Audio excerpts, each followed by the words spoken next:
Breakfast news में बात करते हैं आरएसएस प्रमुख मोहन भागवत के एक अहम बयान की, जहां पे उन्होंने कहा कि एनडीए की सरकार बनाने का श्रेय किसी पार्टी या शख्स को नहीं बल्कि आम जनता को जाता है, क्योंकि जनता बदलाव चाहती थी।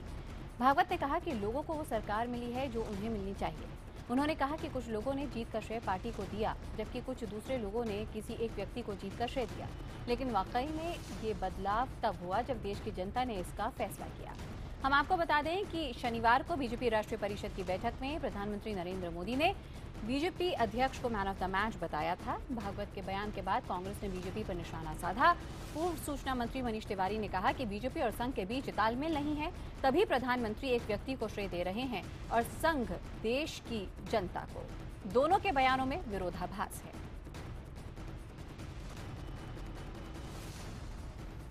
लोग कहते हैं कि लोगों ने अपनी इच्छा से अभी एक बहुत बड़ा परिवर्तन देश में लाया है,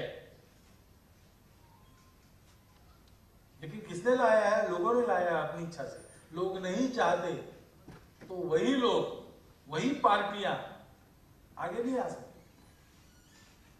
लोग उसका श्रेय किसी किसी को देते हैं, व्यक्ति को देते हैं, दल को देते हैं, संगठनों को देते हैं, लेकिन वास्तविक श्रेय के अधिकारी कौन है?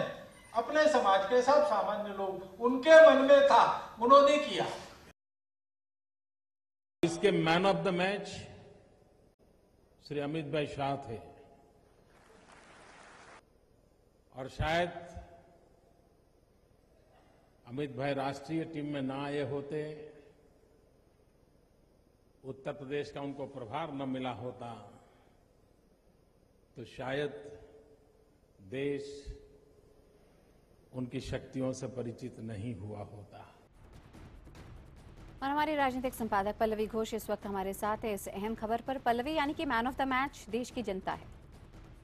जी बिल्कुल, लेकिन इसमें आरएसएस और नरेंद्र मोदी के बीच में क्या तनाव बढ़ सकता है वो भी देखना पड़ेगा, क्योंकि अगर आप पूरा प्रचार कैंपेन देखें बीजेपी का चुनाव के दौरान, उसके बाद भी वो नरेंद्र मोदी और अब अमित शाह के इर्द गिर्द घूमकर नजर आ रहा है। पहले अगर अडवाणी और वाजपेयी की टीम की बात की जाती थी, तो अब नरेंद्र मोदी और अमित शाह की टीम की बात की जा रही है। और एक तरह से अगर आप देखें आरएसएस या मोहन भागवत के जरिए उस बात का थोड़ा बहुत खंडन या उस पर प्रश्न उठाया गया है कि आदमी, ये आम आदमी का वोट था, उनका मैंडेट था, और वो ही सही मायने में मैन ऑफ द मैच है, और किसी एक व्यक्ति विशेष के चलते 2014 के चुनाव में बीजेपी या एनडीए की सरकार नहीं आई है। बिल्कुल पल्लवी, ऐसे में शायद ज्यादा चिंता आरएसएस के लिए नहीं बल्कि प्रधानमंत्री नरेंद्र मोदी या फिर नए अध्यक्ष बने अमित शाह के लिए होगी, क्योंकि उनको सामंजस्य बिठाना होगा यहाँ पे संघ परिवार में।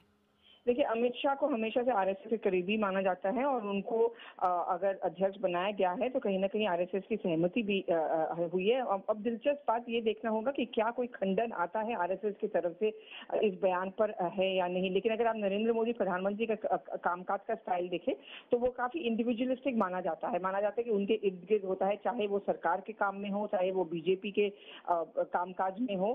तो ऐसे में मुझे नहीं लगता कोई टकराव की स्थिति करने की पैदा कोशिश की जाएगी, लेकिन थोड़ा बहुत तनाव तो होना जाहिर सी बात है, और खास तौर पे क्योंकि हरियाणा और महाराष्ट्र के चुनाव बहुत अहम माने जाते हैं, क्योंकि अगर इस चुनाव में बीजेपी अच्छा करती है तो एक तरह से फिर से इसका क्रेडिट अमित शाह और नरेंद्र मोदी को दिया जाएगा। बिल्कुल पल्लवी, में ऐसे में आपको क्या लगता है, बीजेपी हमेशा से ही ये दावा करती रही है कि एक ऐसी पार्टी है जो कि वंशवाद पर नहीं चलती, और यहाँ पे एक आम कार्यकर्ता भी जो है वो देश का प्रधानमंत्री बन सकता है या फिर राष्ट्रीय अध्यक्ष पार्टी का बन सकता है, जिसका जिक्र अमित शाह ने भी अपने संबोधन में किया था जवाहरलाल नेहरू स्टेडियम में।